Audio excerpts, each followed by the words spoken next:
Kyiv combat climate change द्वारा एक संवाददाता सम्मेलन का आयोजन किया गया था कोलकाता प्रेस क्लब में और इसके मूल विषय था ग्लोबल वार्मिंग। जिस तरह से दिन ब दिन भारत वर्ष सहित दक्षिण अफ्रीका, एशिया और कई सारे देश ग्लोबल वार्मिंग के खतरे में पड़ता जा रहा है, यह काफी चिंता का विषय बनता जा रहा है।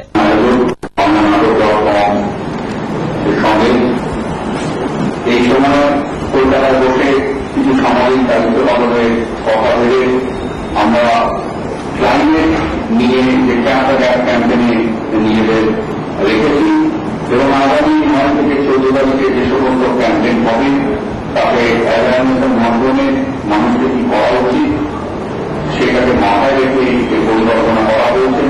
অত্যন্ত দ্রুততার সঙ্গে সমস্ত অর্গানাইজেশনকে আমরা পাশে পেয়েছি এবং যে গণমাধ্যমকে আজকে আমরা সামনে দিলাম তাদের মাধ্যমে একটাই আমরা রিকোয়েস্ট করছি যে পরিবেশ বাঁচানোর জন্য আন্দোলন কমাতে হবে।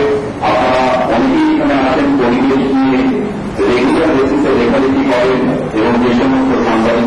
इसलिए जल्द से जल्द किस तरह से इस परिस्थिति को नियंत्रण में लाया जाए, इसके ऊपर कुछ वक्तव्य रखते हुए सभी को एक होकर काम करने का सलाह दिए।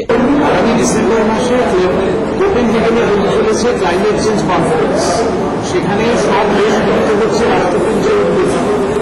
এই নিয়ে আমাদের ক্যাম্পেইন গ্যাপ দ্য গ্যাপ আগামী 9 থেকে 14 নভেম্বর কলকাতায়, 9 তারিখ ব্রিটিশ হাইকমিশনে সকাল 11টায় একটি নাটক, 9 থেকে 12 35টা স্কুলে লোকশিল্পের মাধ্যমে প্রচার, 11 তারিখ লোকাভি সদনে আলোচনা সভা, 13 তারিখ একটি হাঁটার ব্যবস্থা করা হয়েছে এবং 14 তারিখ শিল্পীদের জমায়েত দক্ষিণাপনা।